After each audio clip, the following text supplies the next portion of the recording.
नमस्कार, स्वागत है आपका YouTube चैनल छत्तीसगढ़ टुडे में। आज है 2 जुलाई 2021, दिन शुक्रवार, और आज के महत्वपूर्ण छत्तीसगढ़ करंट अफेयर प्रश्नों को हल करेंगे। तो चलिए शुरू करते हैं। हमारा पहला प्रश्न है, सुराजी योजना के तहत गांव में स्थापित किए गए गौठानों की उचित व्यवस्था के लिए किस आय निधि का उपयोग किए जाने के निर्देश दिए गए हैं? इसका आंसर है ऑप्शन बी, जिला खनिज न्यास निधि।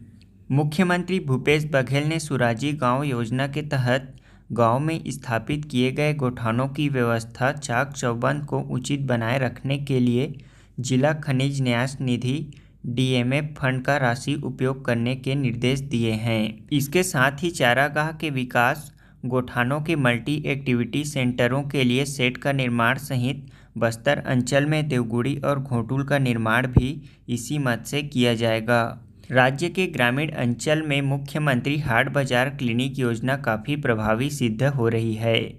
इस योजना के लिए वाहनों की व्यवस्था करने में भी इस मद का उपयोग किया जाएगा। हमारा अगला प्रश्न है, भारत में सबसे अधिक जनसंख्या गरीबी रेखा के नीचे वाले राज्यों में छत्तीसगढ़ का देश में कौन से स्थान पर है? इसका आंसर है ऑप्शन ए, प्रथम। भारत में सबसे अधिक जनसंख्या गरीबी रेखा के नीचे वाले राज्यों में छत्तीसगढ़ देश में शीर्ष स्थान पर है। छत्तीसगढ़ में सबसे अधिक 39.93% जनसंख्या गरीबी रेखा के नीचे हैं। यह विवरण नीति आयोग की रिपोर्ट पर आधारित है। वहीं इस मामले में सबसे अच्छी स्थिति अंडमान निकोबार की है, जहां सिर्फ 1% जनसंख्या गरीबी रेखा के नीचे है। इसके साथ आपको यह भी बता दें कि प्रदेश की 37.46 लाख कृषक परिवारों में से 76% लघु एवं सीमांत कृषि श्रेणी में आते हैं। हमारा अगला प्रश्न है, छत्तीसगढ़ पावर ट्रांसमिशन कंपनी के प्रबंध निदेशक किसे नियुक्त किया गया है?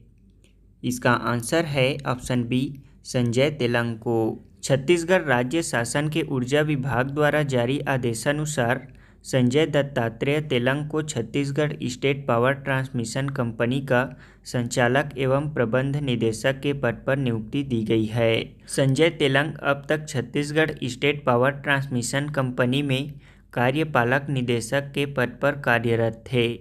इनकी नियुक्ति के पूर्व इस पद पर अशोक कुमार थे।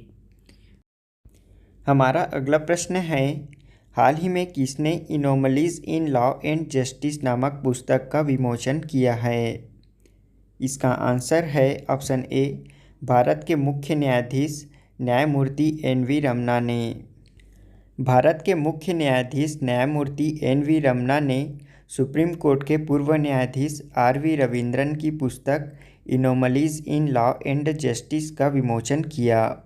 पुस्तक आम आदमी को यह समझाने का प्रयास है कि कानून और कानूनी प्रणाली अभी भी विकसित हो रही है और यह कि लंबे समय से सिस्टम में बनी हुई समस्याओं को हल करने के लिए और अधिक महत्वपूर्ण सोच की आवश्यकता है।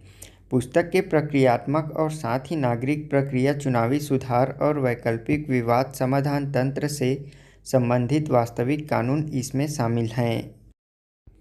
हमारा अगला प्रश्न है, ग्लोबल स्टार्टअप इकोसिस्टम इंडेक्स 2021 में भारत का कौन सा स्थान है?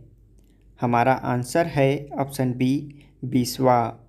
ग्लोबल स्टार्टअप इकोसिस्टम इंडेक्स 2021 में भारत 20वें स्थान पर है। बता दें कि स्टार्टअप ब्लिंक द्वारा ग्लोबल स्टार्टअप इकोसिस्टम इंडेक्स 2021 में शीर्ष 100 देशों में भारत 20वें स्थान पर है।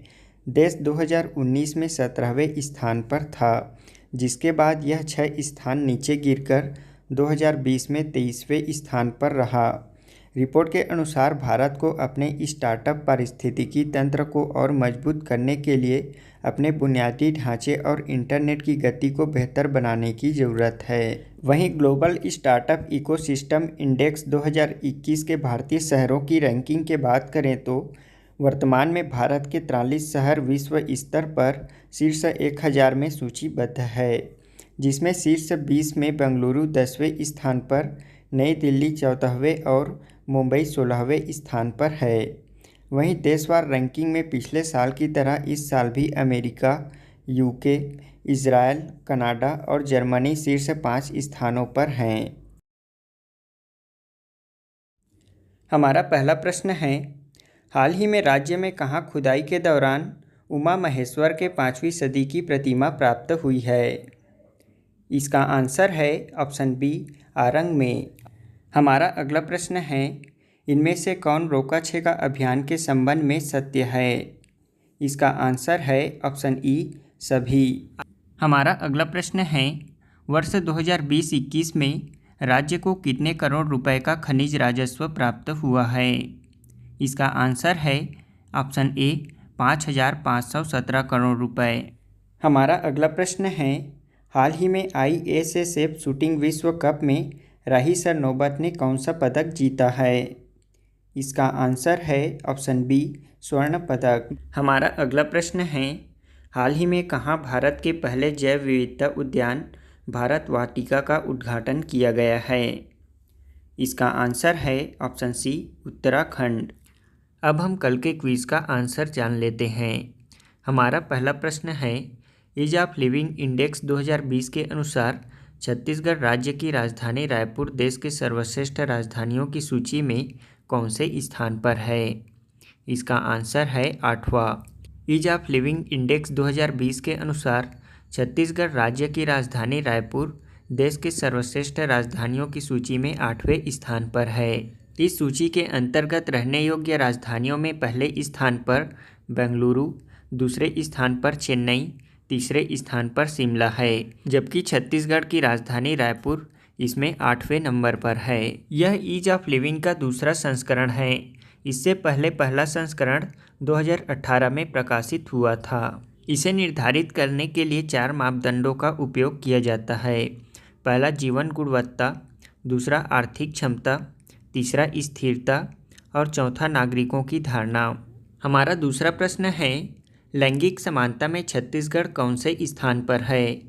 इसका आंसर है पहला। लैंगिक समानता में हमारा छत्तीसगढ़ देश में पहले स्थान पर है। सतत विकास लक्ष्य में शामिल 16 लक्ष्यों में से एक लैंगिक समानता में हमारा छत्तीसगढ़ ने शीर्ष स्थान प्राप्त किया है। पिछले वर्ष छत्तीसगढ़ ने लैंगिक गुणवत्ता मानदंड में 43 अंक हासिल कर 7वें स्थान पर था, जबकि इस वर्ष पूरे देश में 61 अंक हासिल कर यह शीर्ष स्थान पर है। हमारा तीसरा प्रश्न है, आरंग अभिलेख से किस शासकों के बारे में जानकारी मिलती है और यह अभिलेख किस शासक से संबंधित है? इसका आंसर है, आरंग अभिलेख से राजर्षि तुल्य वंश के शासकों के बारे में जानकारी मिलती है। यह आरंग अभिलेख भीमसेन द्वितीय से संबंधित है। आपको बता दें कि आरंग राजर्षि तुल्य कुल वंश की राजधानी थी। यहाँ उनका शासनकाल 4वीं से 6वीं शताब्दी तक था और यही राजर्षि तुल्य कुलवंश छत्तीसगढ़ राज्य के प्राचीन काल में सर्वप्रथम राजवंश था। हमारा आज के क्विज का पहला प्रश्न है, छत्तीसगढ़ से किसे फोर्ब्स मैगजीन की 30 अंडर 30 एशिया लिस्ट में शामिल किया गया है? हमारा दूसरा प्रश्न है, बस्तर संभाग के किस जिले में कहाँ नए एयरपोर्ट बनाए जाने की योजना चल रही है? तीसरा प्रश्न है, छत्तीसगढ़ अक्षय ऊर्जा विकास अधिकरण का गठन कब किया गया था?